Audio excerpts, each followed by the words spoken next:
À la lecture du testament de mon mari, ma belle-fille a souri de l'autre côté de la table de conférence et a dit « Je me suis assuré que tu n'hérites de rien ».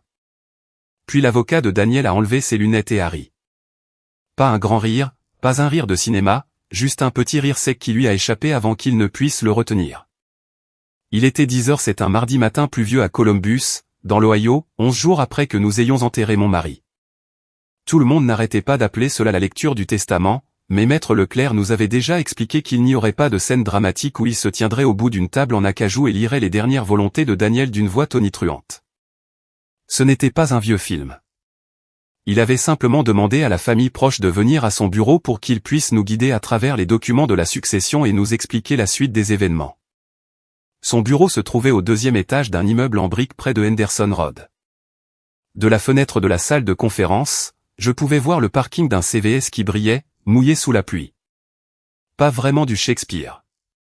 Je portais toujours les mêmes ballerines noires que j'avais mises à l'enterrement de Daniel parce que je n'avais pas eu l'énergie de les ranger. En face de moi était assise Mathilde, 34 ans, les cheveux parfaitement tirés en arrière, son manteau couleur camel plié sur la chaise à côté d'elle. Ses ongles étaient faits dans cette couleur rose pâle qui donnait toujours à ses mains un air plus cher que les miennes. À côté d'elle était assise la mère de Daniel, Evelyn, 79 ans, portant des perles et l'expression qu'elle réservait habituellement au restaurant qu'il avait placé trop près de la cuisine. Maître Leclerc n'avait même pas encore ouvert son dossier principal quand Mathilde s'est penchée en arrière et m'a adressé ce sourire. Je me suis assuré que tu n'hérites de rien. Pendant une seconde, j'ai honnêtement cru que j'avais mal entendu. J'ai regardé Maître Leclerc. Il a regardé Mathilde. Puis ce rire est venu. Le sourire de Mathilde a disparu. Qu'est-ce qui est drôle? Maître Leclerc a remis ses lunettes. Rien pour l'instant.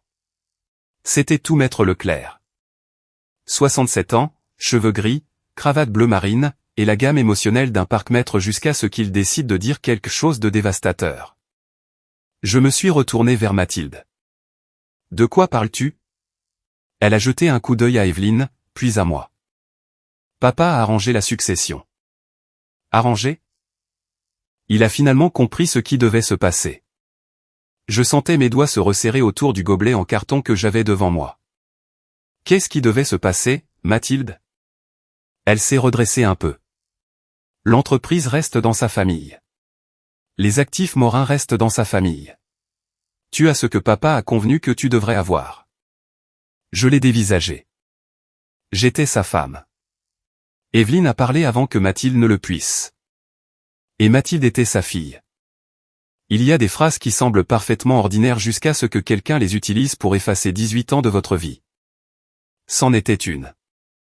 J'ai regardé Evelyn. Je suis au courant. Elle a croisé les mains. Daniel voulait que sa fille soit protégée. Protégée de quoi? Evelyn m'a regardé droit dans les yeux. Que vous obteniez tout. Maître Leclerc s'est raclé la gorge. Pas fort, mais suffisamment. J'ai baissé les yeux sur la table parce que je ne faisais pas confiance à mon visage. Ce qui était étrange, c'est que ce n'était pas l'argent qui blessait en premier. C'était la facilité avec laquelle elles le faisaient. La façon dont elles étaient assises là, comme si j'avais été une femme que Daniel avait rencontrée 6 mois plus tôt dans un casino. J'ai rencontré Mathilde quand elle avait 16 ans. 16 ans. Elle avait un appareil dentaire, elle apprenait à conduire, et elle avait l'habitude de lever les yeux au ciel si fort que je disais en plaisantant qu'elle allait se fouler quelque chose. Sa mère avait déménagé en Arizona 2 ans plus tôt après s'être remariée, et Daniel faisait de son mieux pour élever une adolescente tout en dirigeant une entreprise de chauffage, ventilation et climatisation qui semblait avoir une urgence chaque fois que nous prévoyions de dîner. La première fois que Mathilde a conduit avec moi, elle a failli démolir la boîte aux lettres de Daniel. J'ai attrapé le tableau de bord et j'ai crié « Freine ». Elle a pilé si fort que mon sac à main a volé sur le plancher. Puis elle m'a regardé et a dit, tout à fait sérieusement, « Papa va dire que c'est de ta faute ». J'ai ri si fort que j'ai dû sortir de la voiture. Des années plus tard, quand Daniel a été coincé sur un chantier commercial à Dayton, c'est moi qui l'ai emmené à la journée d'orientation à l'Université d'État de l'Ohio. Quand son mariage a volé en éclats, je lui ai prêté de l'argent qu'elle n'a jamais entièrement remboursé. Je n'ai rien demandé. Quand elle a eu une urgence médicale à 28 ans, Je suis resté assise à côté d'elle dans une salle d'attente d'hôpital jusqu'à près de 4 heures du matin pendant que Daniel faisait les 100 pas dans le couloir en buvant un horrible café de distributeur automatique.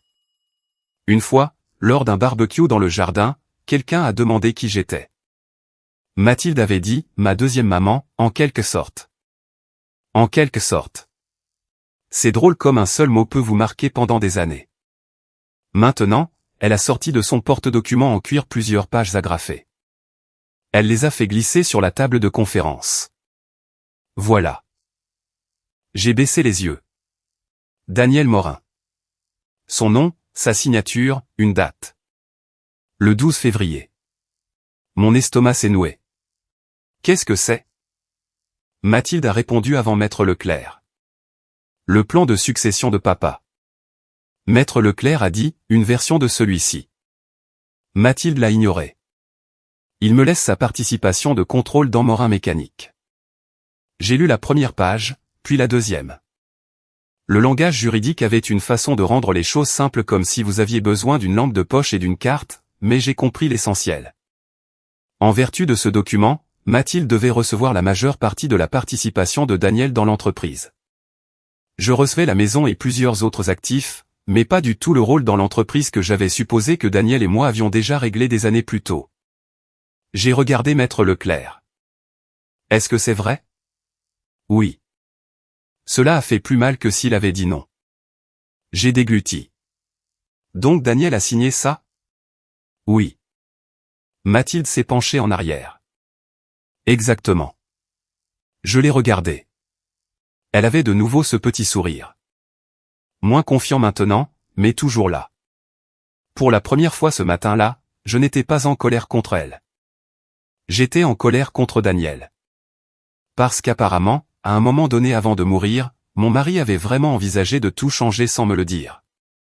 J'ai repoussé les papiers vers Maître Leclerc. Est-ce son testament définitif? Maître Leclerc a posé une main sur le dossier. Non.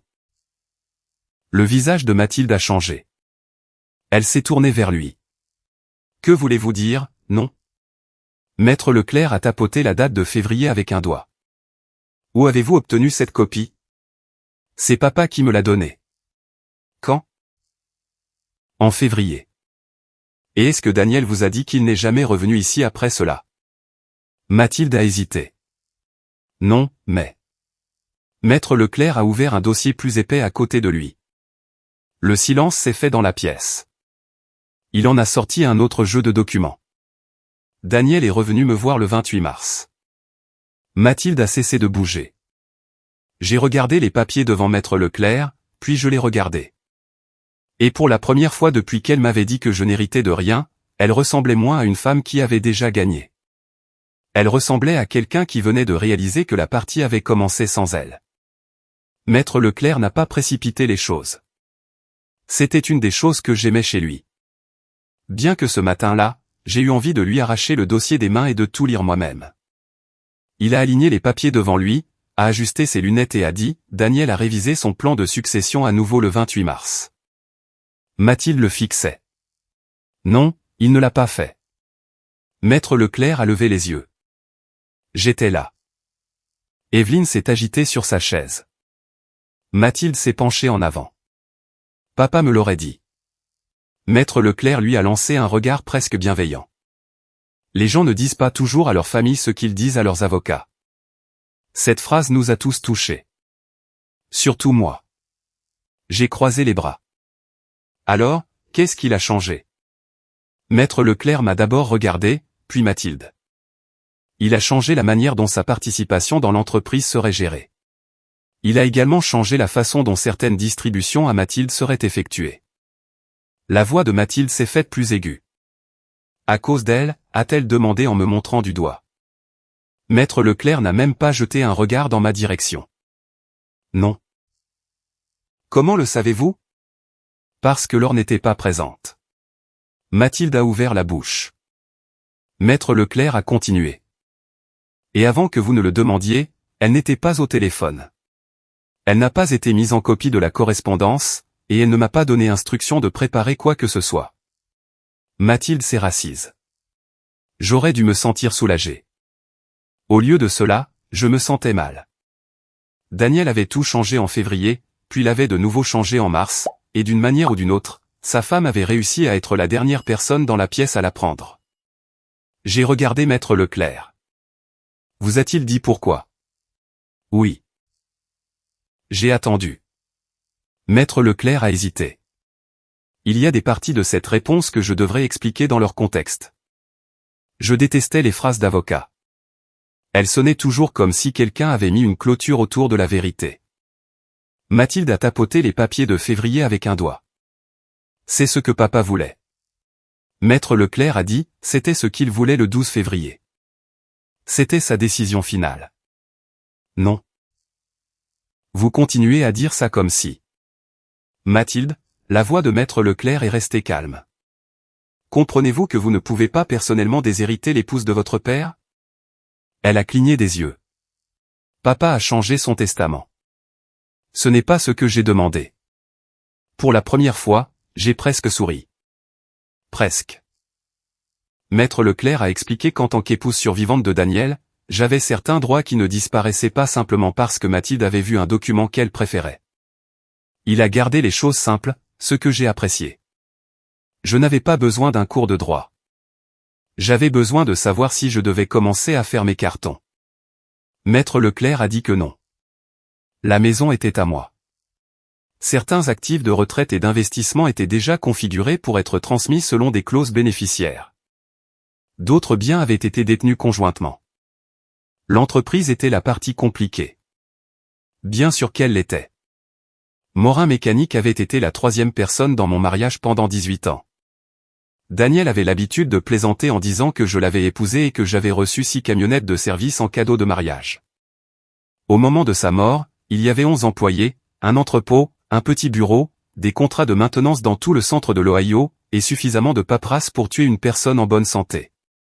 Mathilde a dit, alors, qu'arrive-t-il à l'entreprise? Maître Leclerc a tourné une page. Votre père voulait que vous en bénéficiiez. Mathilde s'est légèrement détendue. Mais Maître Leclerc a ajouté, pas de la manière décrite dans le document de février. Le voilà. Le mot que personne ne veut entendre après une bonne nouvelle. Mais. Maître Leclerc a expliqué que Daniel avait changé le degré de contrôle que Mathilde recevrait et la rapidité avec laquelle certains actifs pourraient lui parvenir. Il m'avait également donné un rôle significatif dans la détermination de ce qu'il adviendrait de l'entreprise. Mathilde a ri. Pas parce que c'était drôle. Elle répondait au téléphone. Je l'ai regardé. Pendant 12 ans. Exactement. J'aurais pu la corriger. J'aurais pu énumérer la paie, les renouvellements d'assurance, les recouvrements, les contrats avec les fournisseurs, les maux de tête liés aux accidents du travail, les appels des clients à 6 heures du matin. Et le temps que j'ai passé un réveillon de Noël entier à essayer de trouver un compresseur de rechange pour une maison de retraite à Westerville. Je ne l'ai pas fait. Pas encore. Maître Leclerc a continué à parler. Puis il en est arrivé à la partie à laquelle aucun de nous ne s'attendait. Morin Mécanique avait des dettes. Beaucoup de dettes. Des prêts, du financement d'équipements, des obligations en cours, une ligne de crédit sur laquelle Daniel s'était appuyé plus fort que je ne le pensais. Maître Leclerc nous a donné le chiffre. Environ 1,2 million de dollars de dettes commerciales totales et d'obligations connexes. Mathilde a littéralement cessé de respirer pendant une seconde. J'ai dit, êtes-vous en train de me dire que je dois 1 million de dollars? Non, Maître Leclerc a répondu rapidement à celle-là. Vous ne devez pas personnellement 1 200 000 dollars. J'ai expiré. Mais l'entreprise ne vaut pas ce que Mathilde semble croire. La tête de Mathilde s'est brusquement tournée vers lui. Qu'est-ce que cela signifie? Cela signifie que la valeur n'est pas le chiffre que quelqu'un imagine en entendant entreprise familiale. On soustrait les dettes. On tient compte des contrats. On regarde les flux de trésorerie. On regarde ce qui se passe après la mort du fondateur. Evelyne a froncé les sourcils. L'entreprise de Daniel était prospère. Maître Leclerc a hoché la tête. Elle fonctionnait. Ce n'est pas la même chose que d'être sans dette. Mathilde a baissé les yeux sur la table. J'ai alors réalisé qu'elle avait imaginé Morin Mécanique comme un chèque géant à son nom. Elle n'avait aucune idée de ce que coûtait le maintien de l'activité. Moi non plus, apparemment. Cette partie faisait mal. Pas parce que Daniel avait emprunté de l'argent. Les entreprises empruntent de l'argent. Ce qui me dérangeait, c'est qu'il avait caché à quel point les choses étaient devenues tendues. Maître Leclerc a expliqué que la banque examinerait probablement la relation maintenant que Daniel était parti. Certaines garanties et obligations devraient être réglées. Si le financement ne pouvait pas être restructuré, l'entreprise pourrait devoir vendre des actifs ou peut-être se vendre entièrement. Mathilde a murmuré, papa n'a jamais rien dit de tout ça. Je l'ai regardé. Pour une fois, nous étions assises du même côté de la même phrase. Non, il ne l'avait pas fait. La réunion s'est terminée vers midi. Evelyne est partie avec Mathilde. Aucune d'elles n'a dit au revoir. Je suis restée assise dans ma voiture pendant près de 10 minutes avant de démarrer le moteur. La pluie s'était transformée en bruine. Sur le chemin du retour, je suis passé devant le Creuset où Daniel avait l'habitude d'acheter de la crème à café en quantité digne d'une installation militaire. J'ai failli y entrer par habitude. Puis je me suis souvenu qu'il n'y avait aucune raison de le faire. À la maison, sa tasse était toujours à côté de l'évier. En céramique bleue, avec un éclat près de l'anse. Ses lunettes de lecture étaient sur la table à côté de son fauteuil. Les cartes de condoléances étaient toujours empilées, non ouvertes. Je suis resté là à regarder tout ça. Puis je me suis assise dans son fauteuil. Pendant 11 jours, j'avais surtout été triste. Cet après-midi-là, je me suis mise en colère. Pas contre Mathilde, contre lui. J'ai regardé vers la cuisine vide et j'ai dit, tu aurais pu en parler, Dan. La maison est restée silencieuse. De tout ça. C'est là que j'ai pleuré. Pas parce que je pensais perdre de l'argent, mais parce que Daniel avait passé des mois à prendre des décisions sur notre vie et avait décidé d'une manière ou d'une autre qu'il valait mieux que je ne sois pas au courant. 2 nuits plus tard, à 19h18, mon téléphone a sonné. Denise Lambert, la comptable de Daniel. J'ai failli laisser le message sur la messagerie vocale. Puis j'ai répondu. Salut, Denise. Laure, tu es à la maison. Oui. Il y a eu une pause. Avant de t'envoyer quelque chose par courriel, je veux que tu me promettes que tu n'appelleras pas Mathilde. Je me suis redressé. Pourquoi j'appellerais Mathilde? Denise est restée silencieuse une seconde. Puis elle a dit, parce que chaque paiement porte son nom. Le lendemain matin, j'étais chez Morin Mécanique avant 8 heures. Denise avait déjà fait du café, ce qui était regrettable car Denise faisait du café comme certaines personnes font du goudron pour toiture. J'en ai pris une tasse quand même. Le bureau était exactement comme Daniel l'avait laissé. Des ordres de travail épinglés à un tableau. 3 factures sous une agrafeuse. Une pile de filtres de fournaise près de la porte arrière qui était là depuis janvier. Le déjeuner de quelqu'un était étiqueté « Mike, ne pas toucher », ce qui garantissait pratiquement que Mike ne le reverrait jamais. Dehors, 6 camionnettes de service étaient garées en 2 rangées inégales. C'était l'empire de Daniel. 11 employés, un entrepôt, un réfrigérateur de salle de pause couvert d'aimants, et une cafetière qui fuyait sur le comptoir depuis l'administration Obama. Denise avait 58 ans, portait des lunettes de lecture sur une chaîne, et avait travaillé pour Daniel pendant près de 14 ans. Si elle était inquiète, on pouvait le dire parce qu'elle nettoyait des choses qui étaient déjà propres. Ce matin-là, elle a essuyé sa calculatrice 2 fois. « Assieds-toi », a-t-elle dit. Je déteste quand les gens commencent les conversations de cette façon. Tu vas encore plus détester le reste. Elle a tourné son écran vers moi. Il y avait des rangées de transactions, de dates, de montants, de numéros de compte. J'ai vu le nom de Mathilde presque immédiatement. Conseil Monsieur Morin SARL. Combien? Denise m'a tendu un résumé imprimé. J'ai lu le total 2 fois. 186 000 $ sur environ 18 mois. Pourquoi faire? C'est ce que j'essaie de comprendre. Certains paiements étaient étiquetés, avance sur honoraires de conseil, d'autres, frais de consultation, ou, remboursement. J'ai regardé Denise. Quel conseil? Elle a secoué la tête. Je ne l'ai jamais vu donner de conseils sur quoi que ce soit. Mon visage est devenu chaud. Elle a pris de l'argent à son père. Denise a levé une main. Je n'ai pas dit ça. Tu viens de me montrer 186 000 $. Je t'ai montré des paiements. À Mathilde. Oui. Denise a attrapé un autre dossier. Daniel les a autorisés. Ça m'a arrêté net. Elle m'a montré les autorisations, certaines électroniques, d'autres manuscrites. La signature de Daniel était reconnaissable entre toutes. Je l'avais vu signer des cartes de Noël avec ce même D impatient pendant 18 ans. Donc, il savait. On dirait bien. J'ai appelé Maître Leclerc depuis le bureau de Denise. Il a écouté, a posé 3 questions, puis m'a dit quelque chose que je ne voulais pas particulièrement entendre. N'accusez pas Mathilde de vol. Je n'ai pas dit vol. Vous le pensiez très fort. J'ai regardé Denise. Elle est soudainement devenue très intéressée par son clavier. Maître Leclerc a continué. Si Daniel a autorisé ces paiements, nous devons découvrir pourquoi avant que quiconque ne tire des conclusions. J'ai raccroché et j'ai de nouveau regardé le total. 186 000. Et soudain, je me suis retrouvé à notre table de cuisine en 2011. Daniel était rentré après 23 heures un soir et s'était assis sans enlever ses bottes de travail. Je savais que quelque chose n'allait pas parce qu'il n'avait pas ouvert le réfrigérateur. Il manque combien, avais-je demandé. Il m'a regardé. Quoi? Pour la paix. Ses épaules se sont affaissées. 23 000. Ce chiffre nous avait terrifiés. Je possédais un petit appartement de 2 chambres à Dublin d'avant notre mariage. Je le louais et je l'avais toujours considéré comme mon coussin de sécurité. Quelques mois plus tard, je l'ai vendu.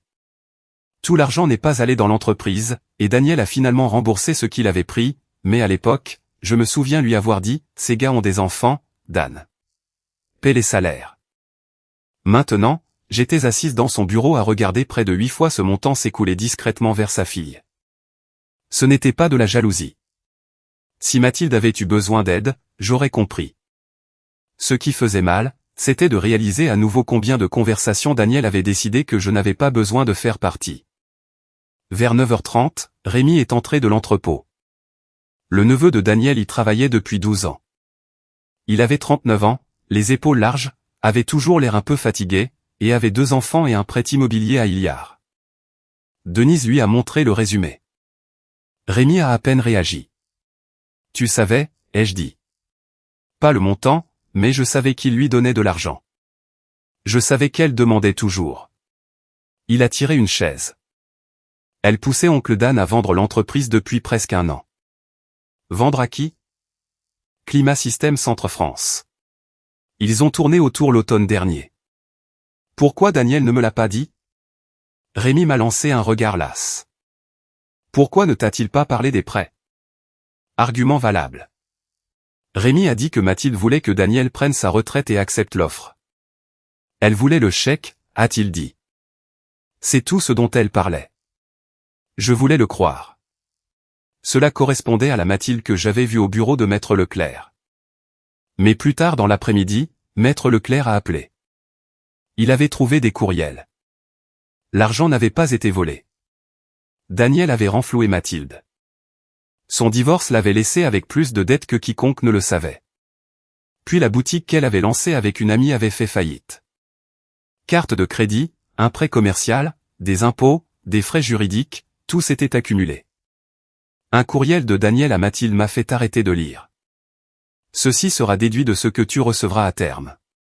Laure n'a pas besoin d'être mêlée à ça. J'ai posé mon téléphone. Cette phrase faisait plus mal que le montant en dollars. Daniel pouvait donner de l'argent à sa fille. Elle était son enfant.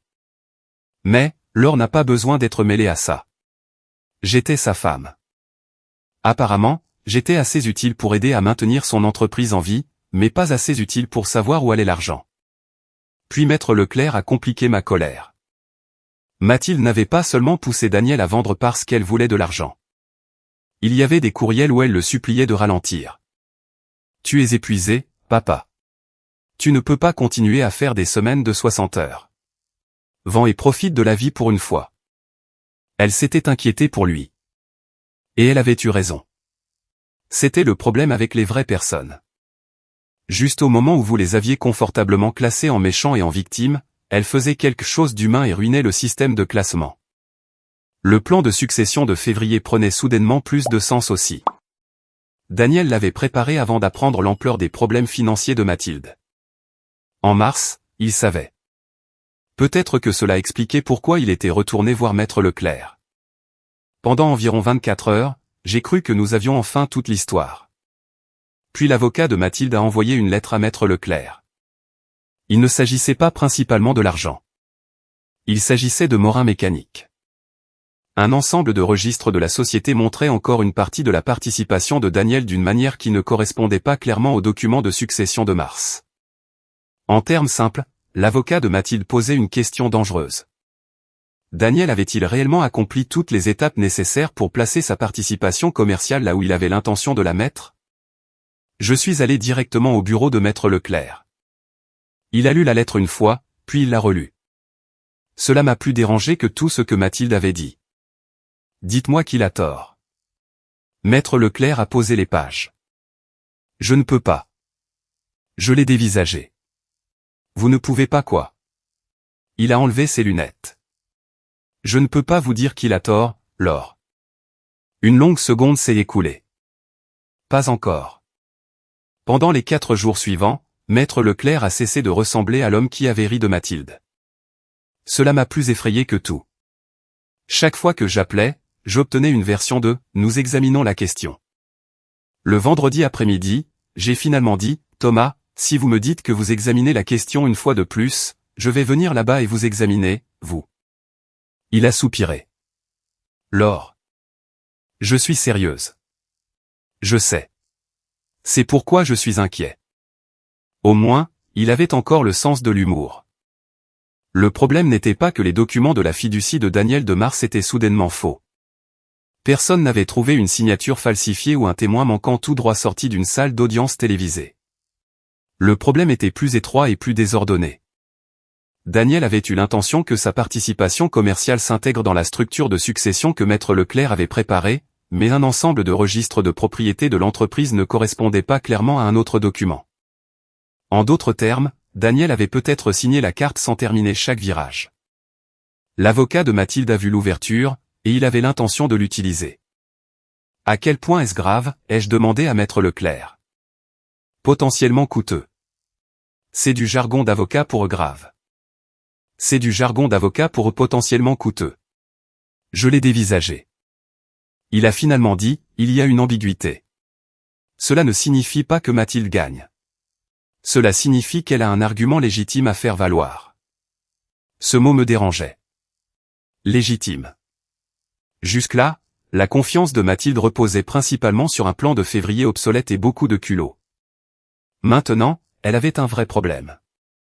Et pendant que les avocats se disputaient sur ce que Daniel avait voulu, son entreprise continuait de fonctionner dans le monde réel. De vrais salaires, de vrais clients, de vraies factures. Le lundi, l'un de nos plus gros clients en gestion immobilière a déplacé la moitié de ses travaux de service vers un autre entrepreneur en chauffage, ventilation et climatisation. Leur directeur régional m'a appelé personnellement. Ce n'est pas à cause de vous, Laure. Chaque fois que quelqu'un dit ça, c'est absolument à cause de vous. Il a expliqué qu'il s'inquiétait de la continuité. Nous entendons dire que l'entreprise pourrait être vendue. De la part de qui? Une pause. Vous savez comment est ce milieu. Malheureusement, je le savais. Le mercredi, 2 techniciens avaient démissionné. L'un était avec Daniel depuis 9 ans. Il se tenait dans mon bureau, tenant ses chemises de travail dans un sac d'épicerie, et avait l'air embarrassé. J'ai 3 enfants, Laure. Je sais. Je ne peux pas attendre 6 mois pour savoir si j'ai encore un travail. Je sais. Je ne lui en voulais pas. C'était le pire. S'il avait été déloyal, j'aurais pu me mettre en colère.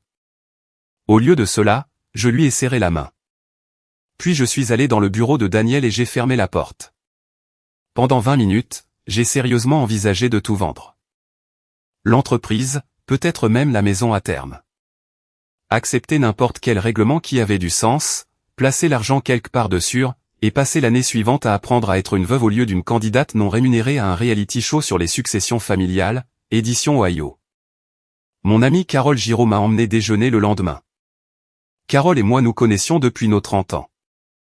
Elle avait enseigné en CM1 pendant 26 ans, ce qui signifiait que très peu de choses l'effrayaient. Nous étions assises dans une banquette pendant que je poussais de la salade de poulet dans mon assiette.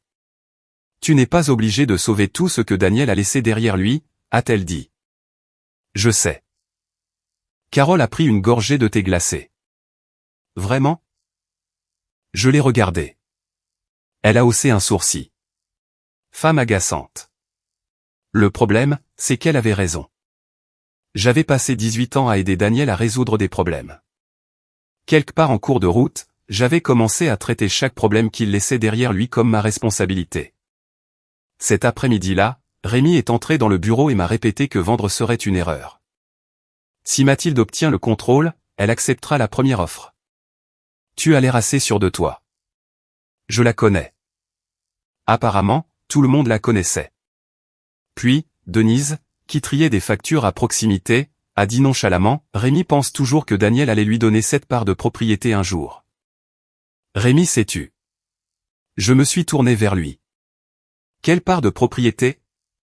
Denise a regardé de moi à Rémi. Oh. C'est tout ce qu'elle a dit. Oh. Rémi s'est frotté la nuque. Oncle Dan et moi avons parlé. Combien de fois? Quelques fois. De vous donner une partie de l'entreprise. Un petit pourcentage. Est-ce que quelque chose a été signé? Non. Vous me l'avez dit? Il n'a pas répondu. Je me suis penché en arrière. Donc, quand vous m'avez dit que Mathilde voulait vendre et détruire les emplois de tout le monde, vous n'étiez pas exactement neutre. Je n'ai pas menti. C'est une défense très spécifique. Sa mâchoire s'est crispée. Si elle vend à Climat System, je pourrais être parti en un mois. La moitié des gars dehors aussi. Je comprends ça. Alors quelle différence ma raison fait-elle? Parce qu'en ce moment, Rémi, j'aimerais qu'une personne me dise toute la vérité avant de décider quelle partie de celle-ci est utile. Il a baissé les yeux. J'ai regretté ma brusquerie presque immédiatement. Rémi avait un prêt immobilier, des enfants, une vie liée à cette entreprise. Il n'était pas mauvais non plus. Il avait peur. Apparemment, le deuil n'était pas la seule chose que Daniel nous avait laissée. Il avait laissé tout le monde protégeant son propre coin. Une semaine plus tard, Maître Leclerc m'a rappelé à son bureau. Il avait un dossier que Daniel l'avait autorisé à conserver avec ses dossiers de planification successorale. Pas d'enregistrement secret, pas de lettres dramatiques adressées, à ouvrir après ma mort.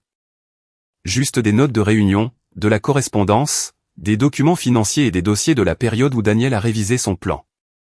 Maître Leclerc m'en a montré assez pour établir quelque chose d'important. Daniel savait ce qu'il faisait. Il s'était inquiété des dettes de Mathilde et de l'argent qu'il lui avait déjà avancé. Il ne voulait pas la déshériter. Il voulait protéger une partie de ce qu'elle recevait pour qu'elle ne disparaisse pas immédiatement chez les créanciers et dans une autre mauvaise décision commerciale. Puis Maître Leclerc a trouvé une note manuscrite d'une réunion. Il l'a lue à voix haute. Laure comprend ce que cette entreprise doit aux gens mieux que Mathilde ne comprend ce que l'entreprise vaut. J'ai fermé les yeux. Ça lui ressemble de manière agaçante. Maître Leclerc a souri. Tout à fait. Et voilà. Daniel avait été déçu par Mathilde. Mais il n'avait pas essayé de la punir. Même à la fin, il était toujours son père. Cela a changé quelque chose en moi. Parce que si Daniel, avec toutes les raisons d'être en colère, avait quand même essayé de protéger sa fille, qu'est-ce que j'essayais d'accomplir exactement? Maître Leclerc et le comptable ont finalement reconstitué la majeure partie de la piste de propriété. L'avocat de Mathilde avait trouvé une véritable ambiguïté, mais pas le défaut fatal qu'il prétendait. Pourtant, un litige pourrait prendre des mois, peut-être plus. Il pourrait drainer l'argent de la succession et affaiblir l'entreprise pendant que tout le monde se battait pour ce qui restait. Maître Leclerc a recommandé la médiation. Est-ce que je peux gagner, ai-je demandé. Probablement. Ce n'est pas très réconfortant. Les conseils juridiques le sont rarement. Il a fermé le dossier. La meilleure question est de savoir ce que gagner vous coûte.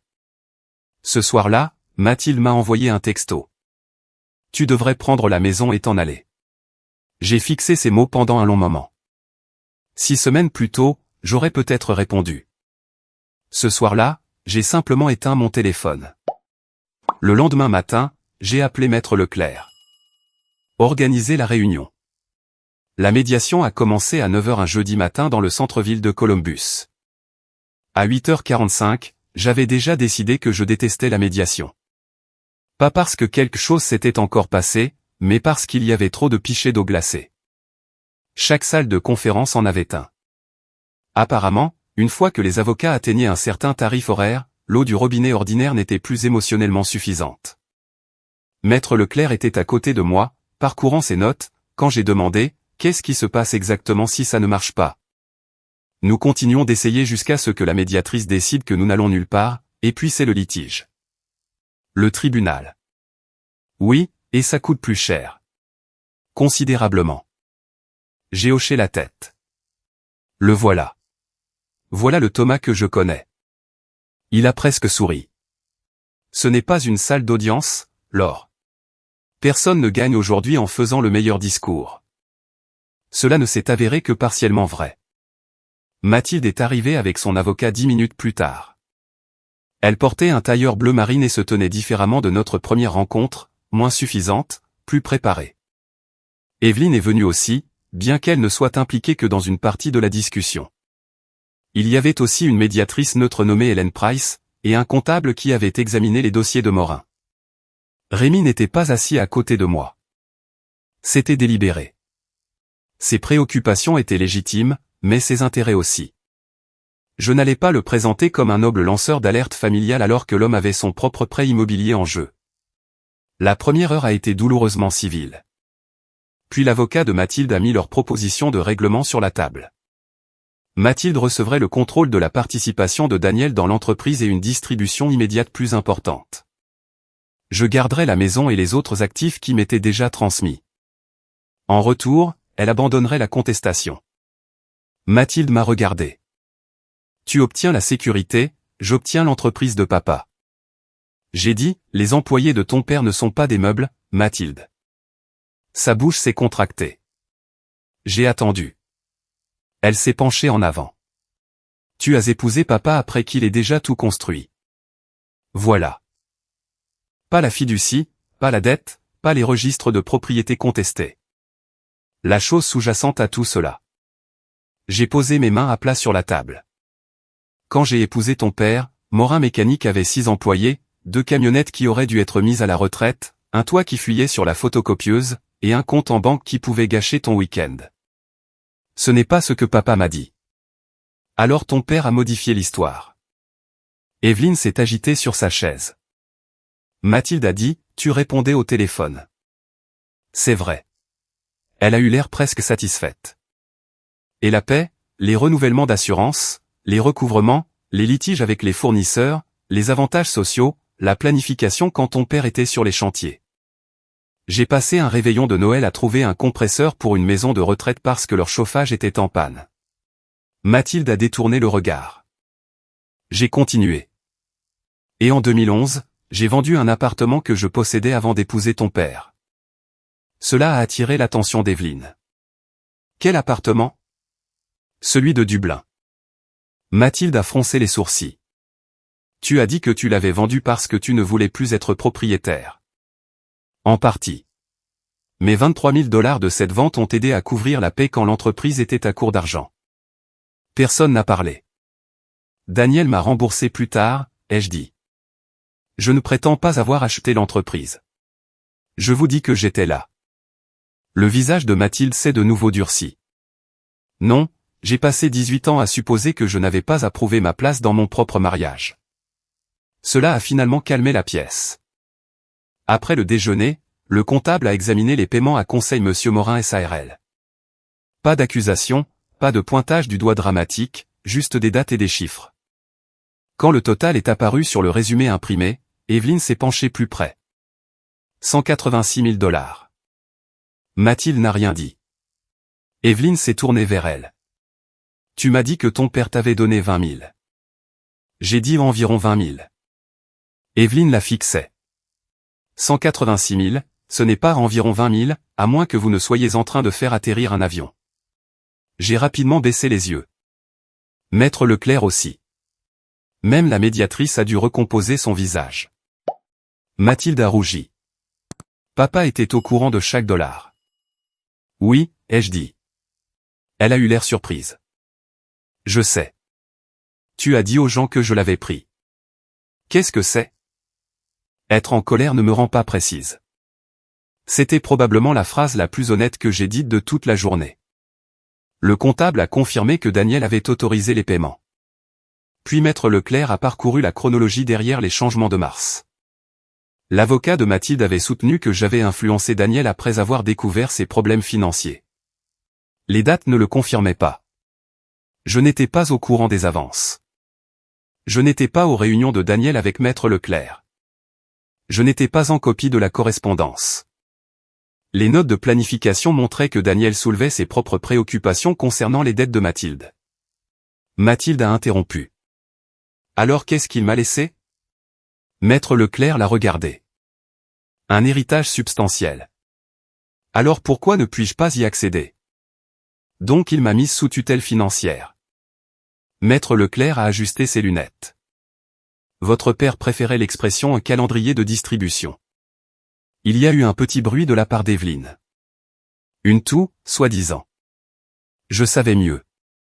Mathilde a fixé la table. Et soudain, je me suis souvenu de ce premier mardi.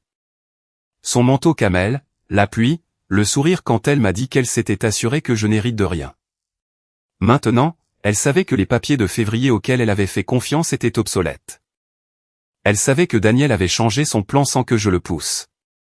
Elle savait que l'entreprise n'était pas la fortune facile qu'elle avait imaginée. Et elle savait que son père avait restreint une partie de son héritage parce qu'il ne faisait pas confiance à ce qu'elle pourrait en faire. J'aurais pu en profiter. Pendant quelques secondes, je l'ai fait. Je n'en suis pas fier, mais je ne vais pas non plus vous mentir. Je voulais qu'elle soit embarrassée. Je voulais qu'elle se souvienne de chaque mot qu'elle m'avait dit. Puis je l'ai regardée. Elle n'avait plus 34 ans, pas pour moi. Pendant une étrange seconde, elle en avait de nouveau 16, agrippant le volant de la Honda de Daniel et prétendant qu'elle n'avait pas peur. Mon avocat m'avait expliqué ce que la poursuite du litige pourrait signifier. Plus de dépenses, plus d'examens, plus de dossiers financiers, plus de mois de combat. J'avais un avantage. Je pouvais l'utiliser durement. Au lieu de cela, j'ai dit, je n'essaie pas de reprendre l'argent que ton père t'a déjà donné. Mathilde a levé les yeux. Pourquoi pas? Parce qu'il te l'a donné. Elle n'a pas répondu. Et je ne demande à personne d'utiliser la fiducie pour te punir. Son expression a changé. Mais tu vas arrêter de dire aux gens que j'ai volé la vie de ton père. Mathilde a dégluti. Et si je ne le fais pas? Alors nous arrêtons de parler et laissons la paperasse le faire. La médiation a duré encore 3 heures. Personne n'a tout obtenu. C'est probablement pour cela que j'ai fait confiance aux résultats. Mathilde a accepté de retirer la contestation principale selon les termes du règlement. Le problème de propriété de l'entreprise a été résolu par des arrangements négociés de succession et d'entreprise au lieu de tout jouer au tribunal. Elle n'a pas pu forcer une vente immédiate. Je ne suis pas parti avec un contrôle absolu. L'entreprise a eu du temps.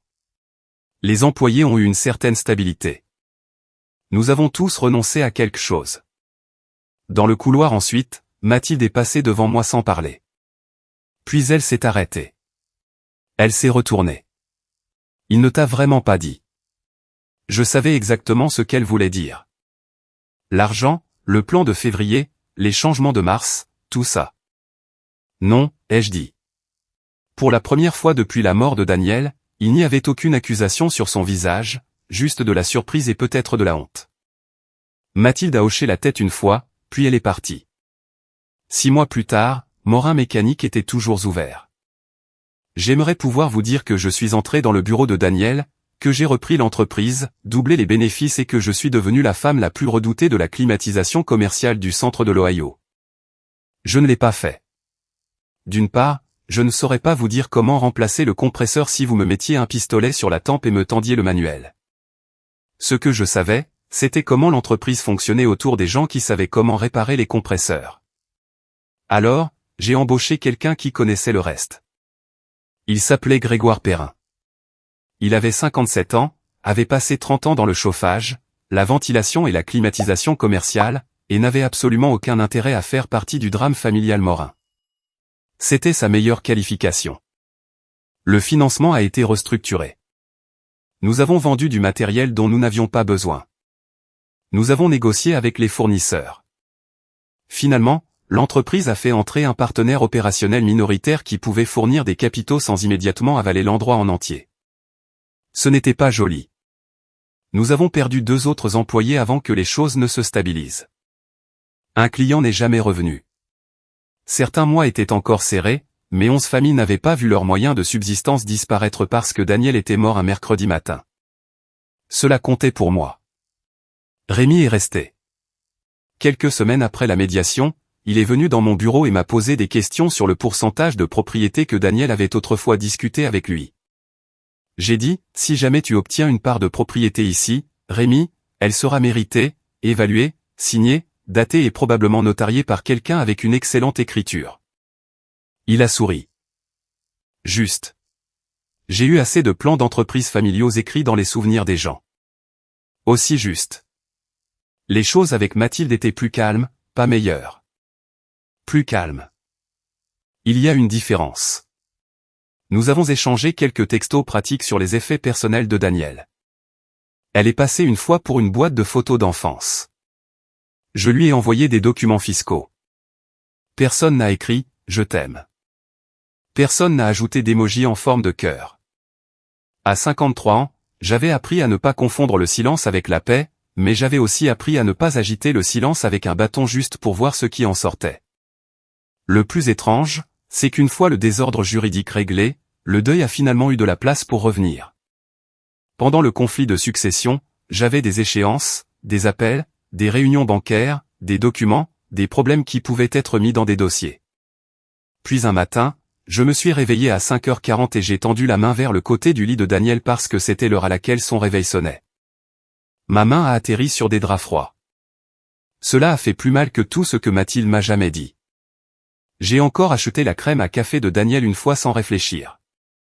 Je suis arrivé à la maison avant de la remarquer dans le sac de course.